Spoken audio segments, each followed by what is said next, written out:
നമസ്തേ, ഞാൻ ശിവറാം ബാബുകുമാർ. മറ്റൊരു വീഡിയോയിലേക്ക് എല്ലാവരെയും സന്തോഷപൂർവ്വം സ്വാഗതം ചെയ്യുന്നു. വ്യാഴഗ്രഹത്തിൻ്റെ രാശിമാറ്റത്തെക്കുറിച്ചാണ് സംസാരിക്കുന്നത്. 12 വർഷങ്ങൾക്ക് ശേഷം മെയ് മാസം 1-ാം തീയതി ഉച്ചയ്ക്ക് 1:40-ന് 45-നും മധ്യേ വ്യാഴം ഇടവൻ രാശിയിലേക്ക് പ്രവേശിക്കുകയാണ്. അപ്പോൾ അതുകൊണ്ട് വരാവുന്ന കാര്യങ്ങൾ, നക്ഷത്രങ്ങൾക്ക് എന്തെല്ലാം ഡിഫറൻസ്, ഇതെല്ലാം വ്യത്യാസങ്ങളുണ്ടാകാം, നക്ഷത്രങ്ങളുടെ സ്വഭാവങ്ങളിൽ വ്യത്യാസം ഉണ്ടാകാം, നമുക്കെങ്ങനെ അത് നമ്മളെ ബാധിക്കും എന്നുള്ളതിനെ പറ്റിയാണ് പറയാം. അപ്പോൾ ഞാനതിൽ വ്യാഴമെന്ന് പറയുമ്പോൾ ഏറ്റവും നമ്മുടെ സൗരയൂഥത്തിലെ ഏറ്റവും വ്യാസമുള്ള വലിപ്പമേറിയ ഗ്രഹമാണ് വ്യാഴം. കൂടാതെ അതിൻ്റെ ഭൂതം എന്ന് പറയുന്നത് ആകാശവുമാണ്. ഇത് രണ്ടും വെച്ച് മനസ്സിലാക്കുന്ന വ്യാഴഗ്രഹം എന്ന് പറഞ്ഞാൽ വിശാലതയെ കാണിക്കുന്നതാണ്, വികസനത്തെ കാണിക്കുന്നതാണ്. അപ്പോൾ വ്യാഴത്തിൻ്റെ സ്വാധീനമുള്ള ആൾക്കാർ വളരെ വിശാല ഹൃദയരായിരിക്കും, ഈശ്വര കൃപയുള്ളവരായിരിക്കും, ഈശ്വര അനുഗ്രഹമുള്ളവരായിരിക്കും എന്നൊക്കെ നമുക്ക് പറയാം. വിശാലതയാണ്, വികസനമാണ്, അവരെപ്പോഴും ഡെവലപ്മെൻറ്റ് ആഗ്രഹിക്കുന്നവരാണ്. ഇതൊക്കെ നമുക്ക് വ്യാഴത്തെ പറ്റി പറയാം. അതുപോലെ ഈ നീരുണ്ടാകുന്ന ഗ്രഹമാണെന്നും പറയാം മനുഷ്യ ശരീരത്തിൽ. ആ വ്യാഴൻ്റെ കാര്യമാണ് പറയുന്നത്. രണ്ടാമത്തെ കാര്യം, അപ്പോൾ വ്യാഴനെ പറ്റി പറയുമ്പോൾ അതോടൊപ്പം തന്നെ ശനിയെയും കൂടെ നോക്കും. ശനി ഈ വർഷം മാർച്ച് 29 വരെ ശനി കുംഭത്തിൽ തന്നെ നിൽക്കുകയാണ്.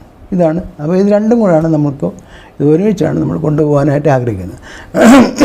വ്യാഴത്തിന് കൂടുതൽ പ്രാധാന്യം കൊടുത്തുകൊണ്ട്. അപ്പം നോക്കുന്നത് അശ്വതി തൊട്ട് ആയില്യം വരെയുള്ള നക്ഷത്രക്കാരുടെ കാര്യമാണെന്ന് പറയുന്നത്. എന്ന് വെച്ചാൽ മേടം, ഇടവം, മിഥുനം, കർക്കിടകം 4 രാശിയിൽ വരുന്ന നക്ഷത്രങ്ങൾ. അത് നോക്കാം. മേടൻ രാശിയിൽ വരുന്ന നക്ഷത്രങ്ങളെ പറ്റി നോക്കാം. മേടൻ രാശിയിൽ വരുന്ന നക്ഷത്രങ്ങൾ അശ്വതിയും ഭരണിയും കാർത്തിക നക്ഷത്രത്തിൻ്റെ കാൽഭാഗവും ഒരു പാദം. ഇതാണ്. അപ്പോൾ അശ്വതിയും ഭരണിയും നമുക്ക് ആദ്യം എടുക്കാം. അശ്വതിയും ഭരണിക്കാരെ സംബന്ധിച്ചിടത്തോളം വ്യാഴം 2-ാം ഭാവത്തിലേക്കാണ് പോകുന്നത്. 2-ാം ഭാവം എന്ന് പറയുന്നത് വ്യാഴൻ്റെ ഏറ്റവും നല്ല ഭാവങ്ങളിലൊന്നാണ് 2-ാം ഭാവം. അപ്പോൾ അശ്വതിക ഭരണിക്കാരെ സംബന്ധിച്ചിടത്തോളം 11-ലെ ശനിയും 2-ാം ഭാവത്തിലേക്ക് മാറുന്ന വ്യാഴവും അതീവ ശുഭകരമായിരിക്കും.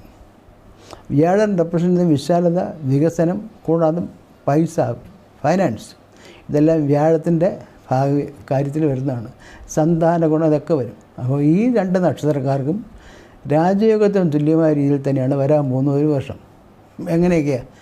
അവർക്ക് ധനം കൂടും, തൊഴിൽപരമായി ഉണ്ടും, പ്രശസ്തി കൂടും, എല്ലാ രീതിയിലുള്ള അതും ഉണ്ടാകും. ഞാൻ വളരെ പരത്തി ഓരോന്നായിട്ട് പറയുന്നില്ല. അപ്പോൾ അശ്വതിക്കും ഭരണിയെ സംബന്ധിച്ചിടത്തോളം ഒരു രാജയോഗം വരുന്ന ഒരു വർഷമാണ് 2024-25 വ്യാഴത്തിൻ്റെ കാലഘട്ടം. അടുത്ത വർഷം മെയ് 14-ാം തീയതി വരെയുണ്ട്. ഇതിൽ മാർച്ച് 29 വരെയുള്ള ശനിയും കൂടെ നിൽക്കുന്നതുകൊണ്ട് ഈ സമയം വളരെ അനുകൂലമായിരിക്കും. പിന്നെ നമുക്ക് വിട്ടുവെന്ന് പറഞ്ഞാൽ ആ രാശിയിൽ തന്നെ വരുന്ന കാർത്തിക നക്ഷത്രമാണ്. അപ്പോൾ രണ്ടിൽ നമുക്ക് ഏതൊക്കെ വരുമെന്ന് പറയാം. തൊഴിലുയർച്ച, ധനവരവ്, സ്വാധീനം, വിശാലത. ഓക്കെ. വരുന്ന കാർത്തികയുടെ കാൽഭാഗമുണ്ട്. ആദ്യത്തെ കാൽഭാഗമുണ്ട്. ആദ്യത്തെ കാൽഭാഗം എന്ന് പറയുമ്പോൾ ഞാൻ കുറച്ചുകൂടെ നോക്കിയിട്ട് ഡിഗ്രി വെച്ചുകൂടെ നോക്കുന്ന ആളാണ്. അപ്പോൾ ഈ മേടൻ രാശിയിലെ അവസാനത്തെ ഭാഗത്ത് വരുന്ന കാർത്തികയ്ക്ക് ഈ കുറച്ച് ഗുണങ്ങളെല്ലാം കിട്ടാനായിട്ട് കുറച്ചൊരു 3-4 മാസം വെയിറ്റ് ഉണ്ട്. അവർക്ക് 2025 വർഷം വളരെ അനുകൂലമായിരിക്കും. 2025 വർഷം എന്ന് വെച്ചാൽ ആദ്യത്തെ ഇവ രണ്ടും കഴിഞ്ഞ് വ്യാഴത്തിൻ്റെ ആ മൂവ്മെൻറ്റ് ഈ കാർത്തിക രാശിയുടെ അവിടെ നിന്ന് ഒരു 15 ഡിഗ്രിയെങ്കിലും മാറി വരണം. വന്നാലേ അവർക്ക് ആ ഫലങ്ങൾ കിട്ടുള്ളൂ. അപ്പോൾ നമുക്ക് വേണമെങ്കിൽ പറയാം, ഇപ്പോൾ മെയ് ആയി, ഒരു 4 മാസം. അപ്പോൾ May, June, July, August, September തൊട്ട് കാർത്തികയ്ക്ക് ഇതിൻ്റെ ഗുണം കിട്ടിത്തുടങ്ങും. അത് അടുത്ത വർഷം വരെ ഉണ്ടാവും. 2025 സെപ്റ്റംബർ വർഷം 2024 സെപ്റ്റംബർ തൊട്ട് കാർത്തികയ്ക്കും ഗുണം ഉണ്ടാവും. ഇപ്പോൾ അവരുടനെ പ്രതീക്ഷിക്കരുത്. അപ്പോൾ ദോഷമൊന്നുമില്ല. കാർത്തിക സംബന്ധിച്ചിടത്തോളം ജന്മത്തിൽ നിൽക്കുന്ന ആ പ്രതീതി തന്നെ ഉണ്ടാവുള്ളൂ. ഇതാണ് എനിക്ക് ഇതിനെപ്പറ്റി 3 നക്ഷത്രങ്ങളുണ്ട്. ഈ മേടൻ രാശിയിലെ നക്ഷത്രങ്ങളെ പറ്റി പറയാനുള്ളത്. ഇനി ഇടവൻ രാശി എടുക്കാം. ഇടവൻ രാശിയുടെ കാർത്തികയുടെ അവസാനത്തെ 1/4 ഭാഗം രോഹിണി, പിന്നെ വരുന്നത് മകയിരത്തിൻ്റെ ആദ്യത്തെ അരഭാഗം. ഇത്രയും പേർക്ക് ഇടവൻ രാശിയിലാണ്. അപ്പം അവരെ സംബന്ധിച്ചിടത്തോളം കഴിഞ്ഞ ഒരു വർഷമായിട്ട് വ്യാഴത്തിൻ്റെ ഗുണം ഉണ്ടായിരുന്നില്ല. കാരണം വ്യാഴം 12-ലായിരുന്നു. അത് ജന്മത്തിലോട്ട് വരികയാണ്. അപ്പോൾ 12-നെക്കാളും വളരെയധികം ആശ്വസിക്കാവുന്ന ഒരു വർഷമാണ് വരാൻ പോകുന്നത്. പിന്നെ ശനി അവിടെ തന്നെ നിൽക്കുന്നുണ്ട്. അതിൻ്റേതായ കൊച്ചു പ്രശ്നങ്ങളും അലച്ചിലും കാര്യങ്ങളൊക്കെ ഉണ്ടെങ്കിലും ഇത് വളരെ നന്നായിട്ട് കൊണ്ടുപോകാൻ പറ്റും. അപ്പോൾ ജന്മത്തിലോട്ട് വ്യാഴം വരുമ്പോൾ അത് കുറച്ചുകൂടെ 12 നിന്നതിനേക്കാളും വളരെ ആശ്വാസകരമാണെന്ന് പറയാം. ആരോഗ്യം, ധനസ്ഥിതി, സത്പേര്, ഇതിലൊക്കെ മാറ്റങ്ങളുണ്ടാവും. അതിലൊക്കെ കുറച്ചുകൂടി അനുകൂലമായി ഉണ്ടാവും. വിദ്യാഭ്യാസം ഉണ്ടാവും, രാഷ്ട്രീയക്കാർക്ക് കൊള്ളാം, ദീർഘായുസ് ഉണ്ടാകും, സൗന്ദര്യം, ആത്മാർത്ഥത ഇതൊക്കെ ഉണ്ടാവും എന്നാണ് ആചാര്യം പറയുന്നത്. ഇതൊക്കെ ബാങ്കർ, തത്വചിന്തകർ പാപയോഗം വരാതിരിക്കണം. പാപയോഗം എന്ന് പറഞ്ഞാൽ ഈ ജന്മത്തിൽ നിൽക്കുന്ന വ്യാഴൻ്റെ പുറത്തൂടെ രാഹുകേതുക്കളോ അതൊന്നും വരാൻ ചാൻസ് ഇല്ല. ഈ വർഷം വരുന്നില്ല. അത് ചൊവ്വ മാത്രം വന്ന് കയറി പോവും. ആ സമയത്ത് കുറച്ച് ധനനഷ്ടവും അല്ലെങ്കിൽ ആരോഗ്യ സംബന്ധമായ കാര്യങ്ങളുണ്ടാവും. അത് ഇപ്പോൾ ഞാൻ പറയുന്ന മാസഫലത്തിൽ ആ കാര്യങ്ങൾ വരുന്നതാണ്. അപ്പോൾ പൊതുവെ പറയുകയാണെങ്കിൽ കഴിഞ്ഞ വർഷത്തെക്കാലം നന്നായിരിക്കും ഈ 2025 എന്നിവരെ പറ്റി പറയാം. ഞാൻ പ്രത്യേകിച്ച് ഡിവൈഡ് ചെയ്യാനായിട്ട് നക്ഷത്രങ്ങളൊന്നുമില്ല. കാര്യം മകരവും കാർത്തികയാണ്. കാർത്തികയുടെ 3/4 ഭാഗവും ഇടവത്തി വരുന്നുണ്ട്. മകരത്തിൻ്റെ ആദ്യത്തെ ഭാഗം വരുന്നുണ്ട്. അപ്പം മകരത്തിനും രോഹിണിക്കും ഇവർക്ക് 3 പേർക്കും വലിയൊരു രാജയോഗമൊന്നും ആ ലെവൽ കാര്യങ്ങളൊന്നും പറയാനില്ല. ഓക്കെ, അഡ്ജസ്റ്റ് ചെയ്ത് പോവാം എന്നാണ് നമുക്ക് പറയാനുള്ളത്. അതുപോലെ എന്ന് വെച്ചാൽ കഴിഞ്ഞ വർഷത്തെക്കാളും നന്നായിരിക്കും. ഇനി വരുന്നത് മിഥുനൻ രാശിയാണ്. മിഥുനൻ രാശിയിൽ 3 നക്ഷത്രമുണ്ട്. മകരത്തിൻ്റെ അവസാനം തിരുവാതിര, പുണർദത്തിൻ്റെ ആദ്യത്തെ 3 ഭാഗം. അപ്പം അവരെ സംബന്ധിച്ചിടത്തോളം അവർ വ്യാഴത്തിൻ്റെ സകല ഗുണങ്ങളും കഴിഞ്ഞ ഒരു വർഷമായിട്ട് അനുഭവിച്ചുകൊണ്ടിരിക്കുകയായിരുന്നു. അതിൽ മാറ്റം വരാൻ പോവാണ്. വ്യാഴം 12-ലോട്ട് വരാൻ പോകണം. 12 വരുമ്പോഴത്തേക്കും കുറച്ച് വ്യയം കൂടും, എക്സ്പെൻസ് കൂടും. അവർക്ക് വരുമാനത്തിൻ്റെ കുറവല്ല, ചിലവ് കൂടും. അതനുസരിച്ചുള്ള പിന്നെ നിയമപരമായിട്ട് ചില വക്കീലിനോ മറ്റു ആൾക്കാർക്കോ കാശ് കൊടുക്കേണ്ടി വരും. കൊച്ചു പ്രശ്നങ്ങളൊക്കെ വരികയാണെങ്കിൽ അങ്ങനെ നിയമപരമായിട്ടുള്ള ഇത് വരും. മരുന്നുകളൊക്കെ മേടിക്കേണ്ടി വരും. വെച്ചാൽ അത്ര അനുകൂലമല്ല. അപ്പോൾ നമുക്ക് മെഡിസിൻസ് അസുഖമുള്ളവരാണെങ്കിൽ അത് വളരെ കെയർഫുള്ളായിട്ട് അതൊക്കെ മേടിക്കേണ്ടി വരും.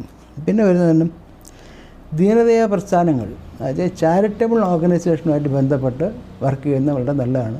അല്ലെങ്കിൽ അങ്ങനെ വർക്ക് ചെയ്യാനായിട്ട് തോന്നും. ആ തോന്നുന്നത് വളരെ നല്ലതാണ്. അപ്പോൾ അങ്ങനെ വരുമ്പോൾ നമുക്ക് കുറച്ച് പൈസയൊക്കെ അവിടെ നഷ്ടപ്പെടും.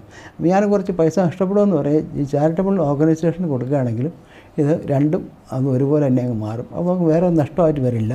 നമുക്ക് നമ്മുടെ കയ്യിൽ നിന്ന് കുറച്ച് കാശ് പോകണം എന്നുള്ളൊരു മട്ടിലേ ഉള്ളൂ. പിന്നെ വിദേശത്തുള്ളവർക്ക് വളരെ അനുകൂലമായ സമയമാണ്. വിദേശ കാര്യങ്ങൾ പഠിക്കാനും ഹോസ്പിറ്റലിൽ വർക്ക് ചെയ്യുന്നവർക്ക്, ഡോക്ടർ, നഴ്സസ് അങ്ങനെയൊക്കെയുള്ളവർക്ക് വളരെ അനുകൂലമായ, കുറച്ചുകൂടെ തിരക്ക് കൂടും, ബിസിനസ് കൂടും, തിരക്ക് കൂടും, ഒരു ടെൻഷൻ കൂടും. പക്ഷേ അതുകൊണ്ട് അനുകൂലമായ കാര്യം, നല്ലൊരു കാര്യത്തിനാണ് ടെൻഷൻ ഉണ്ടാകുന്നത്.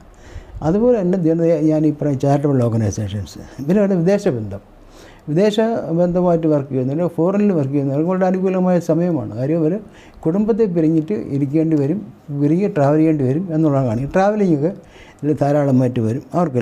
അങ്ങനെയൊക്കെയുള്ള കാര്യങ്ങളാണ് പറയുന്നത്. പിന്നെ വരുന്നത് കുറച്ച് അലങ്ങിതിരികളുണ്ടാവും. അലയേണ്ടി വരും എന്ന് പറഞ്ഞാൽ കുറച്ച് നമുക്ക് ഉദ്ദേശിച്ച സമയത്ത് കാര്യം നടന്നില്ല. അപ്പോൾ നമ്മൾ അലയാൻ റെഡിയായി. കുറച്ചൊക്കെ ഒന്ന് അലയണം. ഇപ്പോൾ ഒരു പ്രാവശ്യം പോയാൽ കാര്യം നടന്നില്ല, 2ാമത്തെ പ്രാവശ്യം ആകുമ്പോൾ കാര്യം നടക്കുമെന്ന് വിചാരിച്ചോണം. ഒരാളിന് കുറേ കാശ് കൊടുക്കാണ്ടെങ്കിൽ അയാൾ കൊടുക്കേണ്ട, അല്ലെങ്കിൽ ആ സ്ഥാപനം കൊടുക്കേണ്ട സമയം അയാൾ പറയും 10-ാം തീയതി തരണം എന്ന് പറയാം. നമ്മൾ പറയും ഇല്ല, 30-ാം തീയതി തരാൻ പറ്റുള്ളൂ. നമുക്ക് ഇങ്ങോട്ട് കാശ് തരാമെന്ന് പറയുകയാണെങ്കിൽ അയാൾ പറയാം ഞാൻ 10-ാം തീയതി തരാമെന്ന് പറയാം. നമ്മൾ 20-ാം തീയതി പ്രതീക്ഷിച്ചാൽ മതി. അപ്പോൾ നമ്മൾ പ്രതീക്ഷിക്കുകയാണെങ്കിൽ ഈ പ്രശ്നങ്ങളുണ്ടാവില്ല. അങ്ങനെയാണ് ഇതിൽ നമുക്ക് കാര്യങ്ങൾ മനസ്സിലാക്കേണ്ടത്. ഒരു മോശമാസം എന്നൊക്കെ പറയാം. അതുകൊണ്ട് വളരെ മോശമൊന്നുമല്ല, കുറച്ച് ചെറിയൊരു അലച്ചിലുണ്ടാവും. ഇപ്പോൾ നമുക്ക് ഈ ചാരിറ്റബിൾ വർക്കുകൾ ചെയ്യുന്നവർക്ക് അനുകൂലമാണ്. രഹസ്യശാസ്ത്രങ്ങൾ കൈകാര്യം ചെയ്യുന്ന ജ്യോത്സ്യമായി തുടങ്ങിയവർക്ക് അനുകൂലമാണ്. പിന്നെ നിയമ ആൾക്കാർക്ക് അനുകൂലമാണ്. ഇവർക്കെല്ലാം അനുകൂലമാണ്. ഫോറിൻ വർക്ക് ചെയ്യുന്നവർക്ക് അനുകൂലമാണ്. ടെക്സ്റ്റൈൽ, തുണിയും മറ്റേ സർവീസ് ചെയ്യുന്നവർ, ബ്യൂട്ടീഷ്യനോ അങ്ങനെയൊക്കെയുള്ള അവർക്ക് അനുകൂലമാണ്. ഇങ്ങനെ കുറച്ച് ആൾക്കാർക്ക് വളരെ അനുകൂലമാണ്. വിദ്യാഭ്യാസവുമായി ബന്ധപ്പെട്ടവർക്ക് അനുകൂലമാണ്. ഇതൊക്കെ അതുകൊണ്ട് അത്രയൊരു മോശമായൊരു അവസ്ഥ അല്ല വരുന്നത്. ഇതിൽ വരുന്ന 4-ാമത്തെ രാശിയാണ്. 4-ാമത്തെ രാശി എന്ന് പറയുമ്പോൾ കർക്കിടകൻ രാശിയാണ്. കർക്കിടകൻ രാശി വരുന്ന ആദ്യത്തെ പുണർദത്തിൻ്റെ ആദ്യ ഭാഗം, അവസാന ഭാഗം, 1/4 ഭാഗം പൂയവും. പിന്നെ വരുന്നത് ആയില്യം. ഇവരെ സംബന്ധിച്ചിടത്തോളം 11-ലാണ് വ്യാഴം 11-ലോട്ട് വരികയാണ്. 11 വരിക എന്ന് പറഞ്ഞാൽ വ്യാഴം വളരെ നല്ലൊരു ഗുണമാണ് കൊണ്ടുവരുന്നത്. നല്ല കൂടുതൽ നല്ല ഫ്രണ്ട്സിനെ കിട്ടും, നല്ല പേരെടുക്കാൻ പറ്റും, നില കൂടും, ജനസമ്മതനായിരിക്കും, സൽപ്പേരും ഉണ്ടാകും, സന്താന ഭാഗ്യം ഉണ്ടാകും, എല്ലാ സുഖസൗകര്യം കിട്ടും എന്നാണ് ജ്യോതിഷ ഭാഷ പറയുന്നത്. 11 വ്യാഴം 11 വ്യാഴം വരുമ്പോൾ കഴിഞ്ഞ ഒരു വർഷത്തേക്കാളും വളരെ അനുകൂലമായ രീതിയിൽ കാര്യങ്ങൾ മാറും. അവർക്ക് ഈ 2 മാസം വരുന്ന 2 മാസം അല്ലെങ്കിലും അടിപൊളിയാണ്. കാര്യം സൂര്യനും ഒക്കെ അനുകൂലമാണ്. അപ്പോൾ രാജയോഗത്തിൻ്റെ പ്രതിനിധീനം ഉണ്ടാകും ആദ്യത്തെ 2-3 മാസം. അഷ്ടമത്തിൽ നിൽക്കുന്ന ശനി ഉള്ളതുകൊണ്ട് രോഗാവസ്ഥകൾ കൂടാതെ ശ്രദ്ധിച്ചു വേണം.